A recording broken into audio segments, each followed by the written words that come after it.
the Oceanic Challenger Series for 2019. And just for a little bit of a mix-up, I'm going to be your host. It is me, Bryce Egan Paul, joining me, an old friend in Tim Carbon Wendell. How you doing? Doing well. Happy to be here. Yeah? Keen to watch some OCS. Yeah, you used to play some OCS, and now you're on the desk. Yep, I played a little bit of OCS last year, unsuccessfully, but it was a lot of fun. Yeah. A lot of names in here that I remember, but also a lot of names that I don't recognise. So Yeah, curious to see what the next generation of Oceanic League of Legends house look like. Yeah, the old guard, some fresh blood in here on a couple of new teams. We do have some housekeeping before we get the broadcast underway, though. A little bit of a change-up based on last year. We've dropped actually 2 teams in the OCS, so there will be two less, and that does mean 2 less weeks of regular season play. But overall, regardless of that, you have 8 OPL Academy squads, you have 3 university teams, and then you do have the other lone boy in Emprox who's rounding out the rest of the lineups here. Yeah, I mean, ORA Academy did partner with Monash, so that's sort of a, we'll call that 3.5 uni teams, because a lot of the names 3.5. on that ORA Academy lineup I do recognise from UniLol from last year, which we also casted. Yeah, throwback.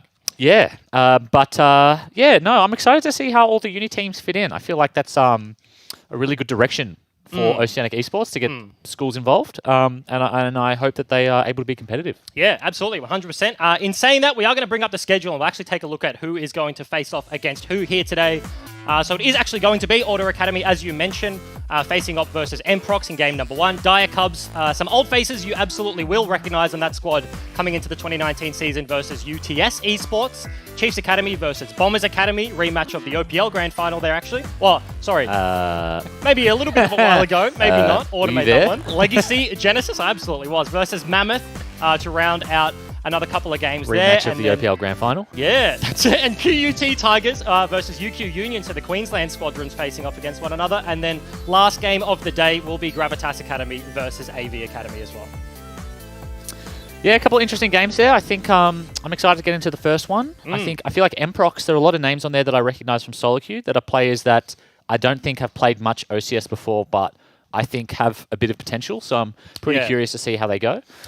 Yeah, 100%. A few of them I recognise. Berserker, he's a guy that I actually recognise from the League of Origin high school, like the show match before the event actually started. Right. And then he was actually top laner. He was absolutely popping off. He was like a challenger player in the mix with a couple of other guys. And then I've seen him in solo queue a bunch. And we've had a couple of bans here and there. Got the bans. Yeah, I like bans that guy. From Berserker. Yeah, absolutely. Okay. Yeah, a little bit of old chat in the solo queue. I like that his jungler is called Paladin. I feel like we have like 2 like strong warrior classes on the Emprox lineup. And then nothing else. We've got Liv, Demboma, and Artek. Yeah, those are not strong classes. They don't fit into I don't even know what those mean. Into a category. I mean, lived, I suppose, is self-explanatory, but he's alive. No idea what an Emboma nor an Artek is. Maybe we'll ask them. What class would Emboma be? Emboma?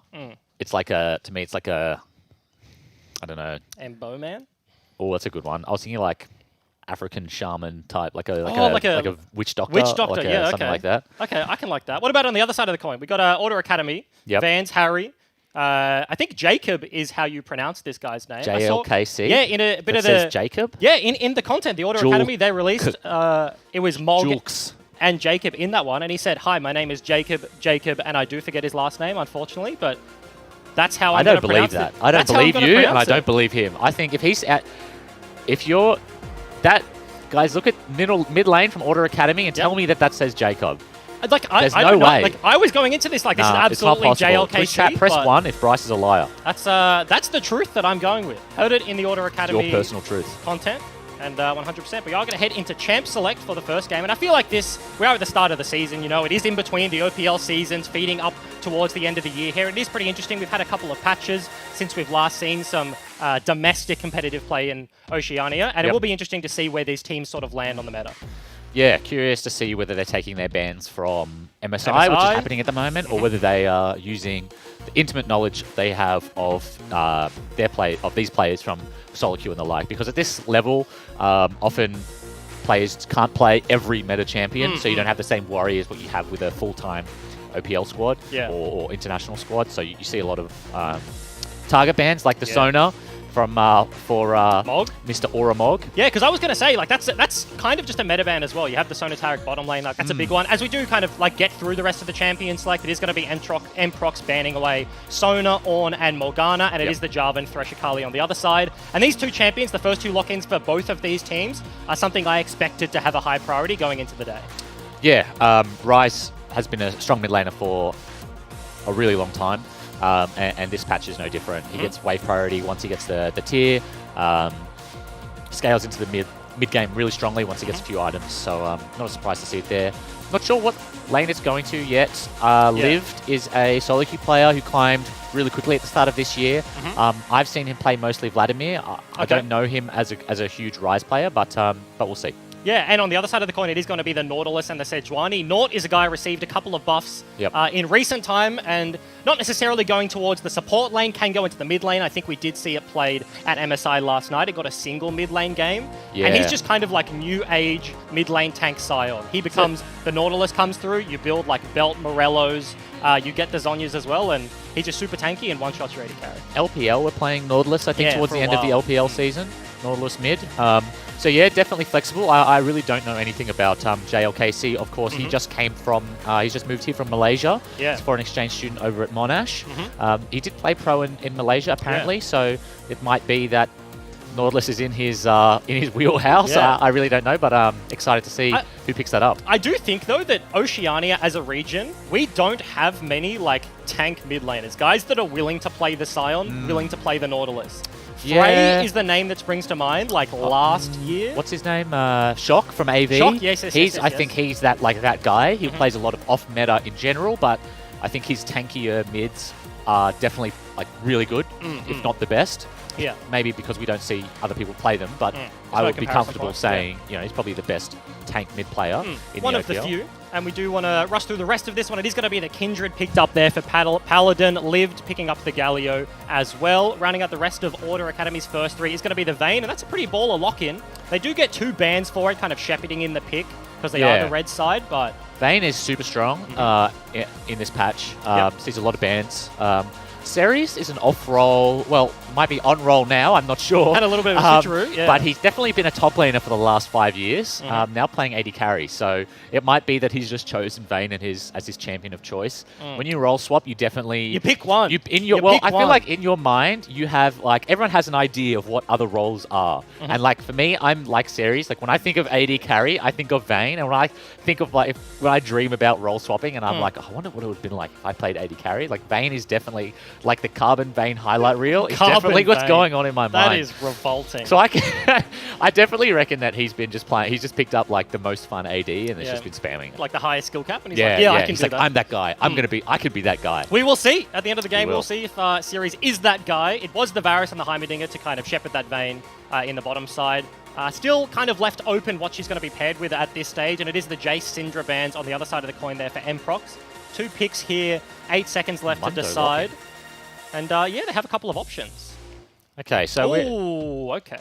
Yeah, I think that is Mundo top, probably. Yeah. Darius is a really good pick into Mundo. You can rush Executioners. You have huge kill pressure on him in the first few levels. And Mundo's ultimate kind of works counterintuitively, because you take that insta-hit, and you don't want to get yourself into execution range of the Darius, right? It's like you either need to ult really early before or you just don't ult at all, because... And then ulting early hurts, because you lose more health, because it's percentage-based. So the earlier you ult, the more health you're going to lose from your ult before you regen it back. So it's really, as a Mundo player, it's like a counterintuitive way to use your ult. Yeah, you don't get to use your buttons as much as you would like to. It is going to be the Kai'Sa, fairly well scaling AD carry to match the Vayne down on the bottom side. They are kind of fairly similar in how they function. Space Vayne. Yeah, pretty much. And this is a big banner pick at the moment. It's going to be locked in towards the mid lane, the Azir for Jacob or JLKC. Yeah. Azir really strong. We saw Azir yesterday at MSI a fair bit. Scales super well into the late game. Has a good lane phase as well. Just one of those really well-rounded champions. Really, his only weakness is roaming. It's really you don't want to take river fights with Azir if you can avoid them. Not to mention, he's also fairly good into the Rise. Has been like an old school matchup that people have liked. He's fairly short range, like the machine gun Rise can push is it out. But so short range. Yeah, but Azir just gets to sit back. He throws the soldiers, and I do like the interaction as well. Even if you have the allied Kindred or it is the enemy Kindred on Paladin in this case, where if people hop into the Lamb's Respite, then you as Azir have so much control. You get to go in, like you can flick people out of it. You have options. Yeah, you still have options. You can sit in it yourself and then kind of like take it from the enemy. There's just lots of ways you can play around it, and these niche interactions do really add up. Yeah, I think his mobility as well, Azir's that is, helps, especially in the lane phase. Yep. One of Ryze's major strengths is just throwing that flash EW, setting up super easy ganks. But Azir with the not only his ult, but also with the EQ combo, you can cover a huge amount of ground, get back to your tower. JLKC is taking the cleanse as well, so really not interested in getting ganks this game. But yeah, overall, I think a pretty good matchup for the Azir. Yeah, certainly is the case. I mean, you take a look at the rest of the comp as well. They just have 3 big frontline, and then you have the Azir, and you have the Vayne as well. So they have very strict front to back. They don't necessarily have any 1-3-1 potential here, but in team fights, they are incredibly scary. I'm really worried about the early game, though, for Order Academy. I feel like Darius and Tamundo is an easily snowballed matchup. Kindred versus Sejuani. Sejuani is surprisingly good in this matchup. You look at those champions and you sort of think like, okay, obviously Kindred has the advantage, but because Sejuani's armor prevents her from getting slowed, it's really hard for Kindred to actually keep up, do too much damage in that first burst, because not only do you need to break the passive, which gives you bonus armor and MR, but also your E isn't really going to do anything until the passive breaks. So you sort of, you auto, and then you have to hold all your damage, but by that time, Sejuani has just walked away, or procced Aftershock. She can just dash, she has the mobility as well. Yeah, so it's one of those matchups that looks bad, but once you deep dive in the playing of it, Sejuani actually has a lot of agency in terms of trying to get to 6. Yeah, certainly is the case. What do you think about Mprox's composition as a whole? We talked about Order Academy. They have the team fight. They have the late game scaling. Like, do you think it is going to be a heavy lane focus to snowball this game out, or do they have options as you track in later? I mean, if I'm Mprox, I'm definitely trying to play into the mid game and then open up the map into that 1-3-1 with Ryze and Darius on the side lanes. Kindred still should have early game agency, jungle priority, but I think if they can get into the mid game with a 1 or 2k gold lead, and this Darius has executioners, start snowballing. Darius has executioners. Ryze, Azir doesn't really want to be in the side lane. He changed from cleanse to teleport at the last second, so there is the possibility that he then, he can get ganked and he can die in the side lane. So I think Mprox, strong lane phase. They have a strong 1-3-1 if they can get into the mid game with a gold lead. I think there are pretty clear win conditions for both of these teams. Yeah. Fairly interesting. Vans did hit Paladin in the noggin with one of those cleavers, and he does go back to base. I think he was actually going to opt in for the recall there on the Kindred. Irrelevant if he did take that damage, because he goes top side, places the ward in the dot bush, and then opts in for the sweeper to kind of open up some gank opportunities. He has so much CC in so many of these lanes. The rip back from the Darius. You obviously talked about the EW combo from the Ryze in the mid lane and Artek on the Galio. He is certainly capable of setting things up. So as you mentioned, early game opportunities kind of prime for the picking here for Mprox. Yeah, the sweeper swap is something we've seen in MSI play-ins so far as well. Yep. A lot of... the sweeper swap. I liked that. I came up with it on the spot, actually. But it's something that we've seen a fair bit from those junglers, particularly on aggressive champions, if you know you're going to get into the river early. And I think Kindred, especially because obviously she gets the marks as well, puts you in a really strong position. And it forces, if you can get that clear, you can sweep one ward, it forces it. Because it's not League of Legends of old, where like supports and junglers are just peppering wards out all over the place. Vision in terms of 2019 is really a collective effort, and a single sweeper, you take out a single ward, then you really do get to dictate like one side of the map. But this is Artek takes a bit of damage for not connecting his E, but it does look like Mprox are currently winning this lane. Yeah, they do have level 2 to level 1. Of course, bottom lane kind of just comes down to who gets the push, who can shove that one out, and then you get a free opportunity. He throws it, has to burn a potion there, and as you mentioned, cops a little bit of a beating on the back end of that play. As have a look at the top lane. Yeah. Berserker shoving in, as expected. Fans sort of showing a bit of respect. Mundo's pretty good at blast hitting on the tower. He has the E and he has the execute from his Q as well, as we see. So not a bad position for him to be in. He really wants to make it to his first base without dying. Pick up a chain vest, something like that. Start getting some resistances. He just wants to scale up as much as possible, as you mentioned, and 3 minutes into the game. No real action as of yet. Junglers are tracking towards the same side of the map. It is Gromp actually clearing out on Harry's side. Clears out a mark, so unfortunately Paladin won't be able to pick that one up for himself. A little bit of an unlucky spawn for the Kindred there. Bottom lane had a level 2 advantage for Emprox. They pushed in, they used it, and then of course there is the ebb and flow. It does bounce back and he isn't able to get access to his... Oh, hello! Artek quite low. He's been forced to burn both summoners as well. No ignite on Mog, so likely a hook or something landed while the wave was shoving in. So not a good look for the Emprox bot lane, but with the level up and with the Relic Shield, he will get his health back. This is a bit of action in the mid lane as well, though. They cannot proc the Sejuani passive, and Liv does a whole bunch of damage, but doesn't have the mana to actually keep continuing to that play. And I want to mention, as you're talking about the bottom side, that trade, Galio, when he was level 2, which he was when that engage happened, incredibly weak. If you have to E away from something, you don't have access to the Aftershock. You can't pop the taunt, you can't pop the W, and then you're just not tanky from your keystones. So Mog being able to be the aggressor in this situation, land the hook and go onto Artek, flashing away is really his only option, and naturally he falls down, burns his potions, and has to kind of play defensively from here on out. Yeah, so it looks like ORA Academy will maintain bot priority here for a while. Vayne is also running Biscuiteer, so she's going to have no problems with sustain. We did see a gank attempt from Paladin. Yep. But wasn't doing in the end. Yeah, kind of just walked around, used his sweeper, spotted out on a ward there, and wasn't actually willing to commit to that one.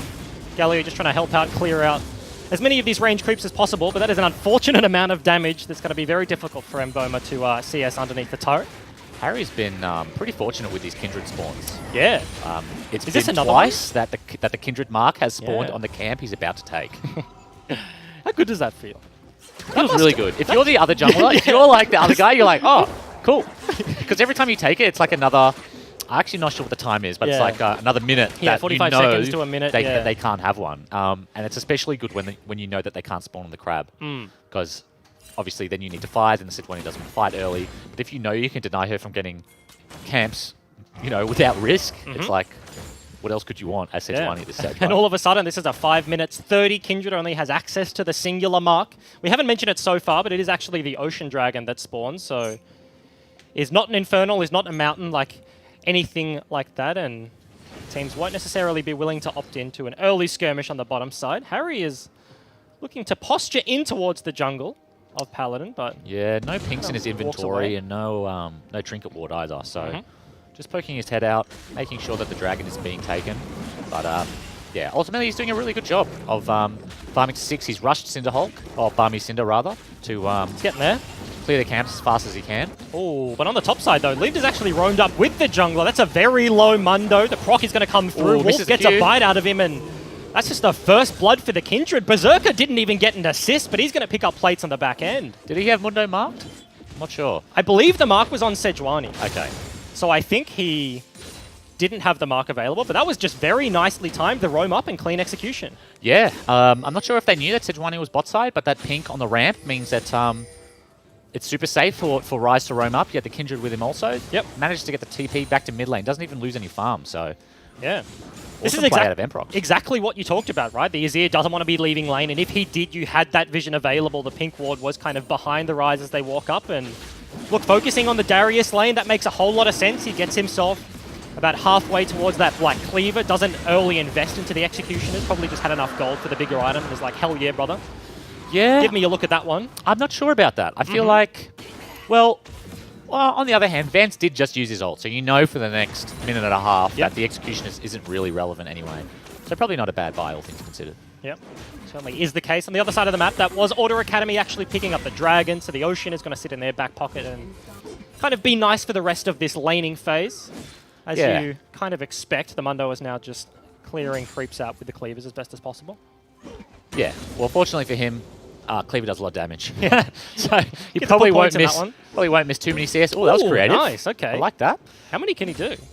You can get, I think, pretty much all of them. Berserker has to face tank because the cooldown is it's super low. Infinitely low. Oh, the headbutt. Does he get the headbutt? Oh, there's a headbutt. Oh, the rip back is actually going to come through. No junglers around. Yeah, that is scary. That is a 5-stack. Ulti not even burnt there, and Vance has to pop his.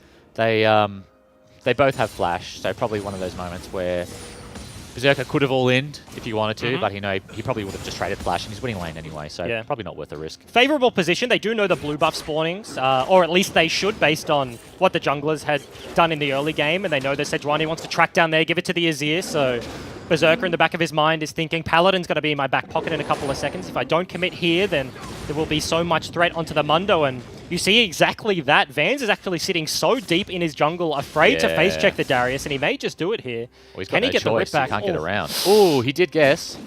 Gets the rip back. The auto attack starts this one off. Can he get to 5 stacks? You said there was the flash earlier.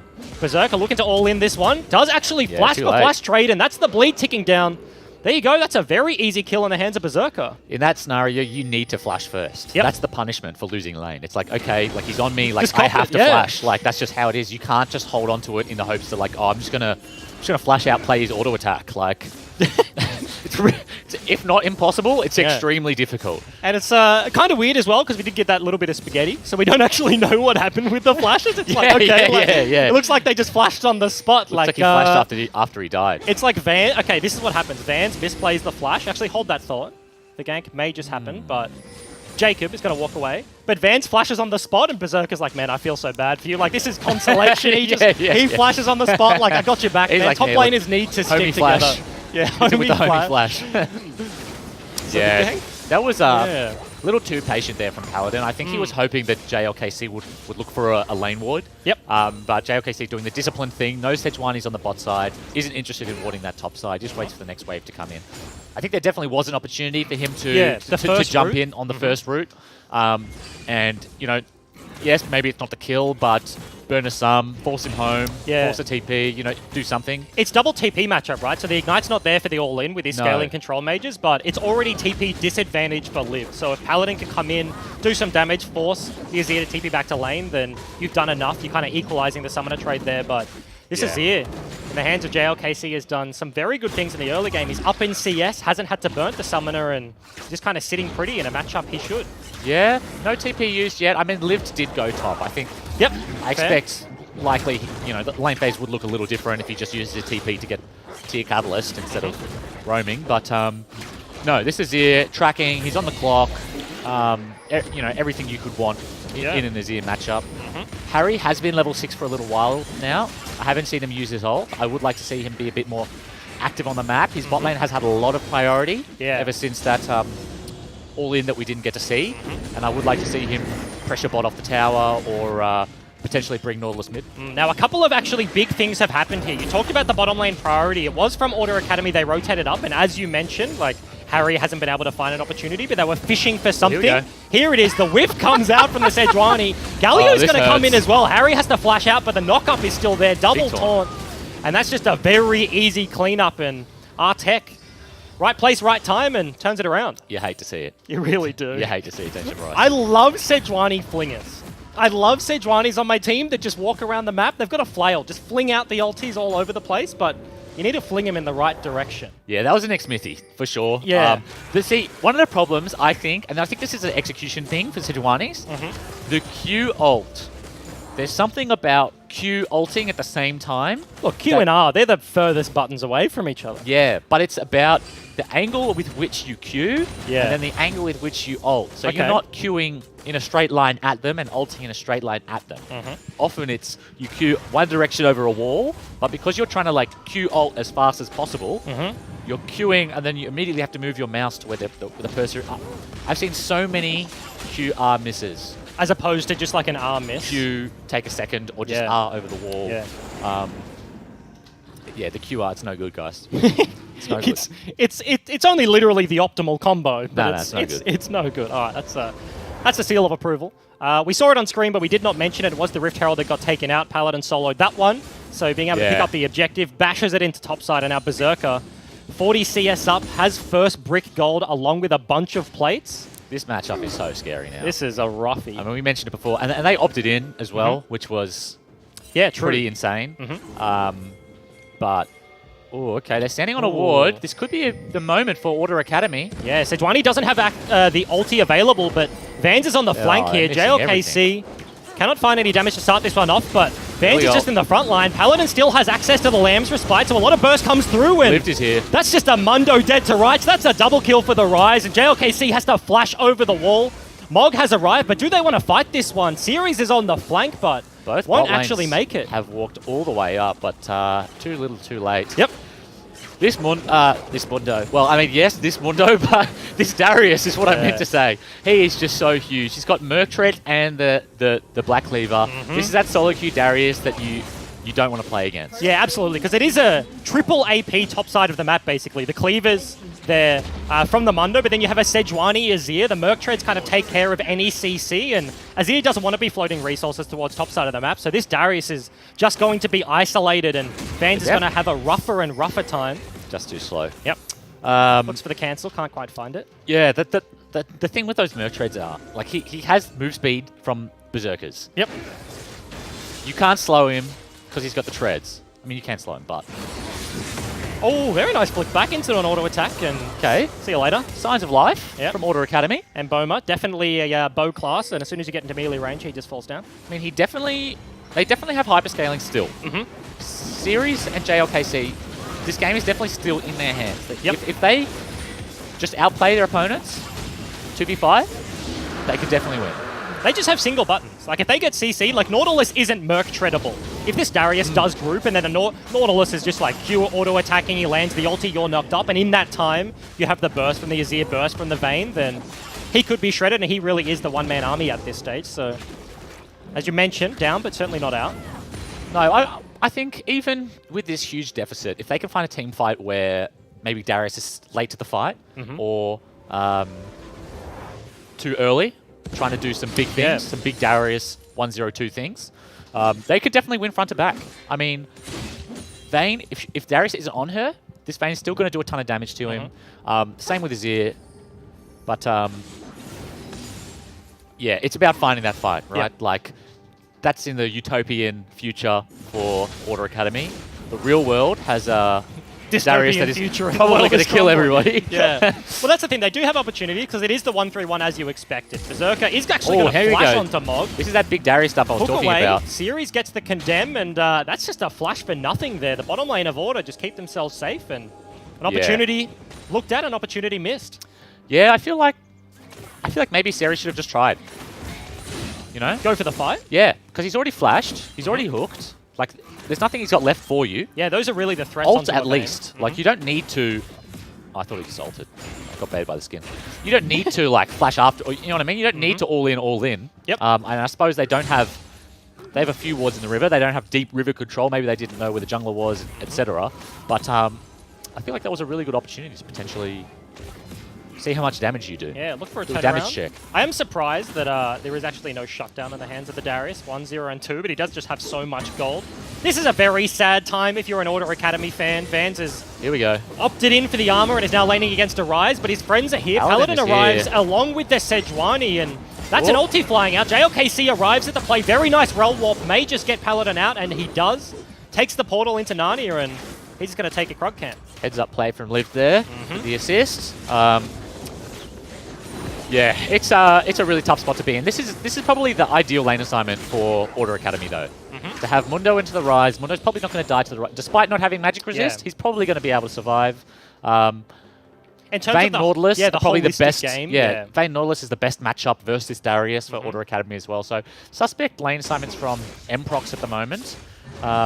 Because again, like, this bot lane, it's going to be really difficult for them to pressure the tower, let alone get mid-priority, which JLKC is doing on his own at the moment. Galio doesn't have the instant engage of something like a Nautilus where he throws the hook, or like an Alistar or a Thresh. He's actually on the delay, so Azir will always be able to react. Yeah. Given that, there's no way the bottom lane of Mboma and Artek are going to get priority onto the Azir, so as you mentioned, his turret is at like 4/5 HP, is standing tall in classic Azir fashion. Yeah. And it is somewhat interesting because you kind of look at the matchups that they've opted into, the 1-3-1, and you see the Rise put against Mundo that is stacked armor. That's a Ninja Tabby that's building towards the Sunfire, and you're like, yeah, that makes a lot of sense, but as you kind of break it down a little bit further, you do really want to isolate the Darius, and since they've flipped the map, he hasn't made realistic progress with the lead that he has so far. I understand the logic, what's going on in team comms. You know, it's like, oh, there's nothing left for me to take top. Like, let me go somewhere else. Yep. And it's like, well, you want to put your Darius mid. Like, he's not going to be able to do anything to this Azir either. So you're like, okay, the only other lane that makes sense is, I guess we'll put you bot. But that's exactly what Order Academy want. That's the lane where Order Academy can slow the game down. No kill pressure for the Darius anymore unless, you know, they make a huge fumble. And I think this is maybe the difference between OCS and OPL. Oh, Paladin Mog's got no idea that he's there. Actually in behind him. If Galio ult is also available. Is he going to go for it? Nautilus may just face check, and he may have missed his opportunity, unfortunately. Artek roaming down for the mid lane may have just given the play away. There is that little ward over the mid wall, and Galio was spotted. Mog kind of recedes his lane priority and gives a little bit of that up, and unfortunately, Emprox don't find the opportunity they were looking for. Paladin with the supreme patience, almost to a fault. Yeah. I think, again, definitely the opportunity for him to just walk forwards and try. Opportunity is going to present itself here. Lived is going to face check the Sejuani. Ultimate is there, but Mundo does have flash. Not the most damage under his belt. Does have a Sunfire Cape, but this has got to be a 1v2. Liv just turning this one around. That's a flash followed there from the Rise. Very nice block from the Mundo. Getting in the way, sniped him. Just not enough in the back end. Galio's got to arrive from the tri-bush, and Liv did a 1v2, gets the flash and gets everything. Paladin a bit of a pacifist. Didn't want to chase that one. Yeah. 3v1? Yeah. Here we go. He's a bit creative. Yeah, fan of this. Starts with the ultimate. I like that one. Lamb's Respite is still available for the Kindred, but Artek is going in. Double taunt. No cleanse because of the TP. The Azir is now the target. Gets into the back of the pit. Flash is available, but Series is getting to the fight. And Boma on the Kai'Sa rounds this one out. Realm Walk may just get two into the backline. Lamb's Respite is still there. They get onto the Azir flashless. He falls down, as does Series. Oh, JLKC barely gets out with his life. Painful team fight there. I mean, I like the ambition, trying to get over the wall, trying to do something creative. They won't expect us to cone in and one-shot whoever we find. Unfortunately, the person they find is Kindred, who not only had flash, had ult as well, didn't need to use either, and they find themselves in a pretty precarious spot. And you mentioned the one-shot, right? This composition, if Order Academy, they have the team fight, if they can all get there at the same time, if the buttons can come through, but when it is the trickle-in team fight, the Vayne arrives, then the Kai'Sa and the Galio match, and everybody sort of steps in one by one. You see Emprox, they just clean this one up very easily. They get themselves a dragon off the back end, and this lead is just growing and growing, now sitting at about 6k at 20 minutes. Yeah, the problem is even at even gold, Order Academy really don't win a fight without taking it front to back. Yeah. Like, they have three frontliners, they have Sejuani passive with Nautilus, Mundo, all have auto attack resets, ton of CC, and then they have two hyper scaling attack speed based champions behind. You know, those are the sorts of fights they want. Like, I appreciate the creativity, but it's like they're only making it difficult for themselves. They really need to. I mean, at this point, yes, everything is going to be difficult when you're 5.5k behind, but you really need to just sack a wave in the side lane, commit 5 people to doing one thing, and maybe. And that really is it, right? Like, I like that they're looking for the opportunities, haven't found one that's stuck. We did just take a look at the gold very briefly there. It was 3k in the top side. The Darius is monstrous. Could potentially 1v2 this if Series gets hooked in or anything like that. The Condemn is incredibly useful as we track down the rest of the lineups. The leads aren't the greatest, just about 1,000 here, 1,000 there, and the 80 carry difference is the biggest behind the top side. Yeah, it's about 30 CS down. Which is, I suppose, sort of a surprise. They did have a lot of... They're starting the Baron. And that's a very nice ward, actually, above the pit to the left. Yeah, that's a nice ward. Not sure who's placed that one, but just underneath the fruit. Hasn't been swept out and doesn't actually get spotted by the pink, so... Don't know how I feel about the Warmog's Rush from Sejuani. I mean, maybe it might be one of those things where Warmog's is relatively cheap and you just say, I need anything I can buy. Yep. Warmog's, of course, used to be super good buy on Sejuani. But I feel like the problem for Harry right now is not that, you know, he gets chunked and then he walks out, regens, joins the team fight. Like, I feel like if he's getting chunked, he's dying. Like, he's not going to have the opportunity to regen anyway. What do you think he should have instead? Ninja Tabis, for one. Yeah, I was going to say upgraded boots. Got the free ass boots, but sometimes the free ass big boots. Maybe Mercs, but Tabis almost always better. Yep. Lived. Very heads-up play there from Series. It's a 2-level deficit, being a 80 carry into a solo laner, and kind of have an inkling that the Rise is around the corner. Ward spots him out, and he does not face check to his demise. I think nice play. One of the big things that's sort of broken this game open is this bot tower falling. Yes. The fact that Berserker can now own the bot side of the map, and that Mundo now has to match him. They can't just have their bot lane at tier 1 tower bot lane. Yep.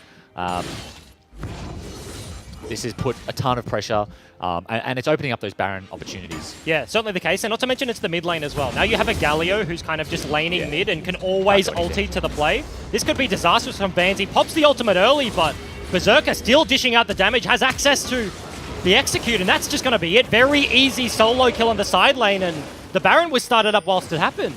Flashed first at least this time. Yep. Gave him the respect flash, but too little too late. That Raptor Cloak is so strong. It is... Point runner. I think it's one of the... I really like that it's an item. I really like that there's a mid-tier sort of, you know, like a tier 2 item as the Sejuani ult is thrown, but no follow-up. So Harry definitely a chucker. Yep. As you were referencing earlier. He's going to get face checked here as well. Liv does not have flash. Yeah, Phase Rush is going to get him out, but Order Academy kind of split calling here. They lost the side lane. The Mundo goes down, and Berserker just has free access to this inhib, and you can see the split call. Sejuani, Harry, he throws out the ulti looking for the engage because they want to defend the Baron, but nobody else was there with a follow-up. They do push them off for the time being, but that's an inhib and a TP back to mid lane. Hello? Gets himself out of that one. Will make it to Baron eventually, but thought the collapse was there. The jungler is here. Smite fight is available, but Emprox, they do just back away despite having the numbers advantage. Yeah, interesting TP. I was like, okay, maybe he thinks Mundo will chase him down with Cleavis, but... the Nautilus was rotating from the mid lane. They did have a little bit of a flank, and he's like, I have to TP now whilst the Nautilus isn't on top of me. Yeah. Because Mundo cannot cancel that one. So yeah, fair enough. Didn't have a lot of bot side vision, given that the rest of the team was starting up the Baron on the top side of the map, so... sort of a bit of a weird one there, given how much pressure they had. You look at the numbers mismatch and you're like, it's 4v2, just stop the Sejuani coming over the wall, take the Baron, but the reason that Darius had to TP away was exactly the reason they couldn't commit to the Baron. They didn't have vision on any other members. And yeah. I don't know. In that scenario, it's really easy to just take the win, you know. Darius is already taking the inhib. Yep. You know, if I'm the Darius and I'm saying, guys, like, don't do anything. Like, I have this inhib, I'm going to go top, I'm going to take that one too, unless they gank me, and then you can try and take something. And you can Galio, the Realm Warp, you can get everybody in. Yeah. I mean, they are running double TP as well. I mean, you probably wouldn't want to TP into that lane. You probably just want to let him... Ooh, Series is waiting. He's hoping that Berserker walks up to this wave. This bush is watered, though. I actually like this that's play. That's going to spoil the plan. Yeah. But, Vayne is realistically one of the few members that could deal with the Darius potentially. It is an uphill battle, given the 3-level deficit, but has a stopwatch to deny the ulti maybe if Series outplays. And finally picks up Winsus for Series. He's been sitting on that pickaxe double dagger for a good 5 minutes. Yep. But now she's scary. Now she can really pump out some deeps. She's the same level. She's level 12, same level as Mboma. She's still very much in this game, as is the Azir. Yes, it's a 6k gold lead, but unless Emprox take the Baron soon, which it doesn't really look like they're interested in doing, I don't know. I could see this one going the distance. What do you reckon? Heading into the late game, it is interesting that they have flipped the map. Now Darius is kind of pressuring on this side of the Baron, given that he's the strongest member. And he doesn't have TP either. Yeah, this is something we talked about earlier. So there is now the Rise matching into Vans on the Mundo. He's having a big roughie, but does have the Spirit Visage, and Series has got to look for number 2 here. Tumbles in, has the red buff as well, which would help him greatly, but... yeah. I mean, if it wasn't for the 3-level discrepancy between the two, like I really think Series could do it, but he needs to outplay him. But yeah, levels is such a... it's like hidden power. It's hidden OP. It's when you press tab, you're not looking at their level straight away. You know what I mean? It's like, oh, what items does he have? Oh, that's not that strong. But then when you consider, he whiffs again. Here we go. The Azir wall can throw him backwards. Series is a little bit far away, and they're not getting the damage down immediately. But the team fight is going to work. Very nice flash taunt from Artek on the Galio, and pumping out the rest of the team fight is tracking on. And Boma comes over the wall. Series is getting chased down. Flashes away. Paladin still in auto attack range. Is just getting chased down the back end. Berserker's looking for more. He doesn't have flash available, but that turret may be enough to deny Emprox the rest of the team fight. And that's it. Order Academy, they back away. They lose one, but they may just lose the Baron as well. Lived is deep in the enemy base as well, so they're going to have to send people to deal with him, and at the same time, Emprox is just going to go onto that Baron.